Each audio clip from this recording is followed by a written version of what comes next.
नमस्ते। मेरा नाम भाऊ तोरसेकर। आप देख रहे हैं प्रतिवाद। दोस्तों, बंगाल के चुनाव खत्म हुए, नतीजे आ गए, वहां सरकार बन गई। अब पॉलिटिकल डिस्कोर्स में, राजनीतिक सर्कल में एक ही चर्चा चल रही है। उत्तर प्रदेश का क्या होगा, उत्तराखंड का क्या होगा, पंजाब का क्या होगा, गोवा वगैरह वगैरह। क्योंकि बात साफ है, उत्तर प्रदेश देश का सबसे बड़ा राज्य है, जहां से 80 लोकसभा सांसद चुने जाते हैं। और पिछली दो विधानसभा चुनाव में बीजेपी ने अच्छी तरीके से मेजोरिटी पाकर वहां सरकार बनाई है। 2017 में जो सरकार बनी, उसमें अचानक से लास्ट मोमेंट में योगी आदित्यनाथ को चुना गया और वो मुख्यमंत्री बने। और मुख्यमंत्री बनने के बाद आज पूरे देश में जिस मुख्यमंत्री का सबसे ज्यादा दबदबा है, चर्चा है, जिसको बुलडोजर बाबा नाम से पहचाना जाता है, गुंडागर्दी करने वाले, अवैध काम करने वाले, उनको सबको अगर देश के कोने कोने में दहशत किसकी है, तो योगी आदित्यनाथ की है।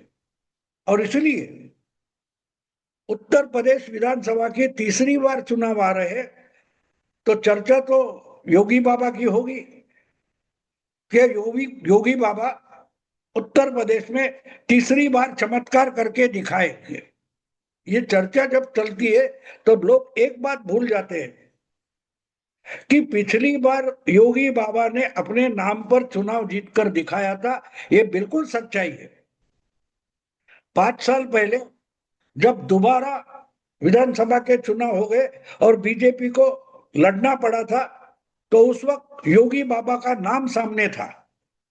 बीजेपी फिर से सत्ता में आई तो मुख्यमंत्री कौन बनेगा, चीफ मिनिस्टर कौन बनेगा, इस पर चर्चा नहीं हो रही थी। योगी आदित्यनाथ हो गए, ये लोग जानते थे, क्योंकि उनकी उतनी पॉपुलैरिटी अगर बाकी राज्यों में है तो यूपी में तो होगी। घर की छोटी बच्चियों से लेकर दुकानदारों तक, बिजनेसमैन तक, हर एक को योगी चाहिए। क्योंकि योगी बाबा ने कानून का ऐसा राज, कानून की ऐसी दहशत पूरे उत्तर प्रदेश में खड़ी कर रखी है कि सरकार कैसी होनी चाहिए, तो योगी बाबा जैसी होनी चाहिए, ये तो चर्चा होती है। और किसी के मन में शक नहीं है, उत्तर प्रदेश के किसी मतदाता के मन में शक नहीं है कि अगला मुख्यमंत्री कौन होगा। लेकिन 10 साल पहले जब पहली बार उत्तर प्रदेश में बीजेपी ने 403 में 300 से ज्यादा सीटें हासिल की थी, तब किसी के दिमाग में मुख्यमंत्री पद का चेहरा तक नहीं था। अमित शाह, जो भाजपा के राष्ट्रीय अध्यक्ष थे, बीजेपी के राष्ट्रीय अध्यक्ष थे, और प्रधानमंत्री नरेंद्र मोदी, जो 3 साल से देश के प्रधानमंत्री थे, इन दो चेहरों के और नामों पर उत्तर प्रदेश का चुनाव बीजेपी ने जीता था। 300 से ज्यादा सीटें जीती थी। लेकिन मुख्यमंत्री कौन होगा, इस पर चर्चा नतीजे आने के बाद भी चलती रही। और आखिरी मोमेंट पर, आखिरी क्षण में अचानक से योगी आदित्यनाथ का नाम सामने आ गया। वैसे तो वो विधानसभा चुनाव लड़े भी नहीं थे, वो गोरखपुर से लोकसभा के सांसद थे, लेकिन फिर भी उनके नाम पर सहमति हो गई और उनको दिल्ली बुलाया गया। स्पेशल प्लेन भेजा गया लखनऊ, और लखनऊ से उठकर योगी आदित्यनाथ दिल्ली पहुंच गए। तब बीजेपी के हाईकमांड ने, संसदीय मंडल ने उनको समझाया कि आपको उत्तर प्रदेश की जिम्मेदारी उठानी है। अब एक बात थी, राजकीय विश्लेषक विश्लेषक एनालिस्ट और पत्रकारों से लेकर बीजेपी के बड़े बड़े नेताओं को भरोसा नहीं था कि ये मुख्यमंत्री होगा तो करेगा क्या। क्योंकि योगी आदित्यनाथ की पहचान अलग थी। उन्होंने रास्ते पर लड़कियों को छेड़ने वाले जो मस्तीखोर लड़के होते, उनको सीधा करने के लिए एक रोमियो स्क्वाड बनाया था। बीजेपी के और बजरंग दल के कुछ युवा लोगों को इकट्ठा करके ऐसे लड़कों को छेड़ने वाले जो रोमियो होते हैं, रोड साइड रोमियो होते हैं, उनको पीटने वाला एक संगठन योगी आदित्यनाथ ने बनाया था। और अगर ऐसा कोई मुख्यमंत्री बनता है तो क्या करेगा, ये हर एक के मन में सवाल था। क्योंकि उसके पहले योगी आदित्यनाथ ना सेंट्रल में मिनिस्टर थे, ना कभी राज्य में मंत्री थे, तो प्रशासन का अनुभव उनके पास बड़ा नहीं था। फिर भी जो कुछ गणित बनाया होगा आरएसएस ने या बीजेपी ने, मोदी और शाह ने, उन्होंने तय किया कि ठीक है, इस पर दाव लगा देते, इस योगी पर दाव लगा देते। और जिस ढंग से पिछले 9 सालों से योगी बाबा ने उत्तर प्रदेश चलाया है, तो उनकी पहचान, उनकी प्रशंसा उत्तर प्रदेश की सीमा पार करके बंगाल से लेकर केरल तक, तमिलनाडु तक पहुंच गई। अभी भी आपने देखा होगा, बंगाल में जब विधानसभा का चुनाव चल रहा था जोर शोर से, उस वक्त प्रचार के लिए जो डिमांड होती थी, भीड़ इकट्ठा होती थी, वो भीड़ किस लिए इकट्ठा होती थी? जितनी प्रधानमंत्री और अमित शाह के लिए भीड़ इकट्ठा होती थी, मानो उससे भी ज्यादा भीड़ योगी आदित्यनाथ के लिए होती थी। एक तो वीडियो मैंने ऐसा, एक दो वीडियो ऐसे देखे कि कहीं बंगाल की मुख्यमंत्री ममता बनर्जी की मीटिंग चल रही है, चुनाव के प्रचार के लिए ममता दीदी की कहीं एक जगह बड़ी भारी रैली चल रही थी, और अचानक उस रैली में इकट्ठा हुई जो भीड़ थी, उनमें भगदड़ मची। लोग दौड़ते दौड़ते ममता की रैली से निकल पड़े और दौड़ते दौड़ते पहुंच गए। और लोगों को खबर लगी थी कि वहां से कुछ आधा किलोमीटर दूर योगी बाबा आए।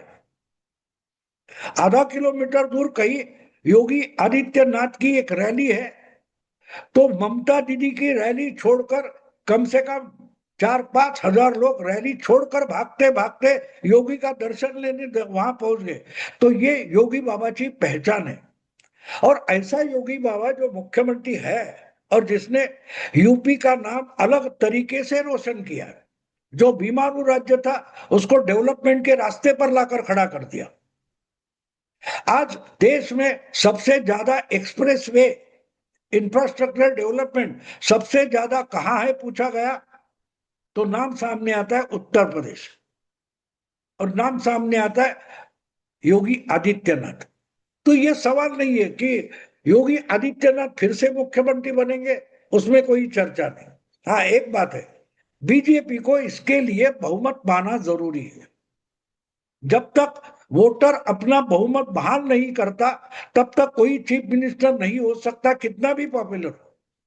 तो योगी आदित्यनाथ हो या बीजेपी हो, उनको 8 महीने में होने वाले, 7 महीने में होने वाले उत्तर प्रदेश के जो चुनाव है विधानसभा के, उसमें बहुमत हासिल करना होगा। अब यह बहुमत, इतना तगड़ा बहुमत जो पिछले 2 चुनाव में मिला था, क्या फिर से बीजेपी को उतना बहुमत मिलेगा? इस पर चर्चा चल रही। क्या पॉसिबल है?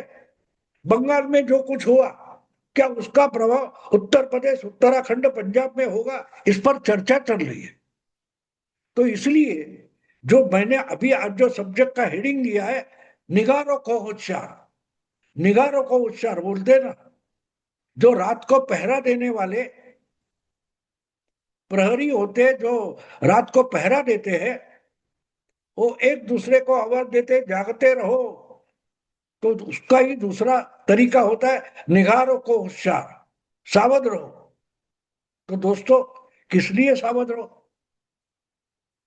ये शीर्षक जो हेडिंग, उसका मतलब क्या है? मतलब साफ है, अगले 8 महीने आपको एक परामर्श, एक एनालिसिस, एक नैरेटिव बार बार अगले 8 महीने सुनना है। जब तक चुनाव होकर, मतदान होकर मतगणना नहीं होती, तब तक आपको एक नैरेटिव, एक एनालिसिस बार बार सुनना है। इसके लिए निगाह रखो होशियार। और वो नैरेटिव ये है कि बीजेपी हारेगी, योगी आदित्यनाथ फिर से मुख्यमंत्री नहीं होंगे। ये एजेंडा लेकर एक के बाद एक, एक के बाद एक, एक के बाद एक 8 महीने लगातार आपको इस एजेंडे का एनालिसिस सुनना है। मतगणना होगी, उस वक्त बीजेपी जीतेगी और फिर से योगी आदित्यनाथ मुख्यमंत्री बनेंगे। लेकिन वो सब तय होने तक आपको हर दिन मीडिया में, टीवी के अलग अलग चैनल्स पर, डिजिटल के अलग अलग यूट्यूब और या बाकी जो प्लेटफॉर्म है वहां आपको एक निचोड़ या एक एजेंडा हर दिन सुनना पड़ेगा। 8 महीने योगी जी हार रहे हैं, योगी जी मुख्यमंत्री नहीं बनेंगे, बीजेपी को फिर से बहुमत नहीं मिलेगा, ये आपको लगातार सुनना है। क्योंकि ये अब हमारे यहाँ, हमारे मीडिया में, भारतीय मीडिया में एक तरीका बन गया। चुनाव का नतीजा जब तक नहीं आता तब तक बीजेपी को चुनाव में हराते रहो। हर खबर में बीजेपी फंस गई, योगी अटक गए, योगी के खिलाफ नाराजगी, बीजेपी के अंदरूनी खबरें लेकर ये बहुत सारे लोग हर दिन बीजेपी को हराएंगे, ये मानो एक तरीके से यहाँ का नैरेटिव बन गया। मतगणना के दिन दोपहर के बाद बीजेपी जीतने वाली है, ये सबको मालूम होता है, लेकिन दोपहर 12 बजे तक मतगणना के बीजेपी को हारना पड़ता है। मीडिया में बीजेपी लगातार हारती रही है। आपको याद है 2024 का चुनाव बीजेपी का बहुमत आया नहीं, बीजेपी 240 पर अटक गई और चर्चा शुरू हो गई कि क्या मोदी प्रधानमंत्री फिर से बनेंगे। मेरे मन में शक नहीं था, मैंने उस पर लगातार वीडियो बनाए। मोदी ही तीसरी बार बनेंगे इसके बारे में मेरे मन में कोई शक नहीं था। नीतीश और नायडू को किसकी हिम्मत नहीं थी कि मोदी के नाम पर चुनकर आए और बाद में दगाबाजी करे, ये किसकी हिम्मत नहीं थी। लेकिन चर्चा तो होती रही, यहां तक चर्चा होती रही कि ऐसे चर्चा में उलझे हुए कांग्रेस के अध्यक्ष मल्लिकार्जुन खड़गे ने बोला था कि हम अभी सरकार बनाने का दावा पेश नहीं कर रहे।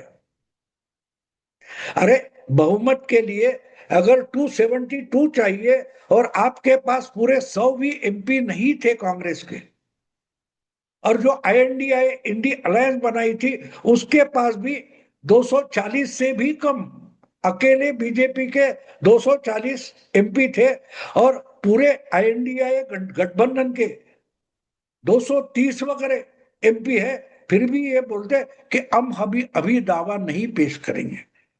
यानी नैरेटिव में उलझे रहने का कारण आप समझो, ये क्यों होता है ऐसा। मोदी या बीजेपी या अमित शाह ऐसे नैरेटिव में उलझ नहीं जाते, वो अपने तरीके से राजनीति करते हैं, जो उनका उद्देश्य रहता है, जो टारगेट रहता है, लक्ष्य रहता है, उसकी तरफ ही नजर गड़ाए चलते रहते। लेकिन मीडिया में ये सच्चाई छुपाने की कोशिश होती है। आजकल मीडिया में खबर और इंफॉर्मेशन देने के बजाय खबर और इंफॉर्मेशन छुपाने की एक रेस चलती है। उस पर मैं अलग एक वीडियो बनाने वाला हूं। जब तक चुनाव के नतीजे नहीं आते तब तक जो लोग बीजेपी कैसे हारेगी ये नैरेटिव एनालिटिकली पेश करने वाले लोग होते हैं, वो दोपहर 12 बजने के बाद, आंकड़े सामने आने के बाद और बीजेपी जीतना है ये क्लियर होने के बाद, बीजेपी क्यों जीत रही है और ममता क्यों हार रही है, ऐसी बाजी पलट देते कि सारी गिरगिट को भी शर्म आ जाए कि इतने जल्दी ये लोग रंग कैसे बदलते, कैसे बदलते, गिरगिट को भी शर्म आ जाएगी। तो ये चलता रहता है और इसलिए जैसे हमने पिछले 3-4 महीने एक नैरेटिव, एक एजेंडा पूरे मीडिया में चलता रहा, हम सुनते रहे कि ममता को कोई बंगाल में नहीं हरा सकता, सुनते रहे ना पिछले 4 महीने से। जनवरी से लेकर 4 मई तक हम ये सुनते रहे कि ममता को कोई हरा नहीं सकता। बीजेपी का जितना बीजेपी की ताकत बढ़ेगी, बीजेपी के एमएलए बढ़ेंगे, लेकिन बीजेपी की सरकार नहीं बन सकती, क्योंकि ममता को कोई हरा ही नहीं सकता। ममता हारी, बुरी तरह से हारी, उसकी सीटें 100 से भी कम हो गई, लेकिन 4 मई के दोपहर 12 बजे तक ममता को कोई हरा नहीं सकता था। ये एजेंडा होता है, ये नैरेटिव होता है। तो ये अगर बंगाल में चलता रहा, ये अगर बिहार में चलता रहा, ये अगर महाराष्ट्र और हरियाणा में चलता रहा, तो यूपी के लिए इससे दूसरा एजेंडा क्या हो सकता है? मीडिया के लिए यही एजेंडा रहेगा। बीजेपी सत्ता गंवाने वाली है, बीजेपी बहुमत तक नहीं पहुंचेगी। ये एजेंडा चलता रहेगा, ये नैरेटिव चलता रहेगा। ये सुनने के लिए हमको तैयार रहना चाहिए। निगाह रखो, नजर रखो। बहुत जल्दी 1-2 महीने जाने दो, शुरू हो जाएगा कि कैसे अभी से ही बीजेपी और योगी आदित्यनाथ उत्तर प्रदेश हार रहे हैं। पुष्कर सिंह धामी कैसे उत्तराखंड हार रहे हैं। ये हमको रोज सुनना है, रोज सुनना है। शुरुआत कब होती है देखते हैं, 1 महीने की बात है। जून होने के बाद जुलाई से हम लगातार ये खबरें आहिस्ता आहिस्ता करके स्पीड पकड़ेगी। इसलिए निगाह रखो, होशियार। हमको ये सुनने के लिए तैयार रहना है, लेकिन गंभीरता से नहीं लेना है, क्योंकि ये सरासर झूठ है। और झूठ फैलाना ही अगर मीडिया का एक पवित्र काम हो गया है, तो निगाह रखो, होशियार। सुनते रहो, बीजेपी उत्तर प्रदेश उत्तराखंड कैसे हारेगी। दोस्तों यही रुकता हूं। अगर वीडियो पसंद आए, लाइक कीजिए, शेयर कीजिए और प्रतिवाद को सब्सक्राइब कीजिए। नमस्कार।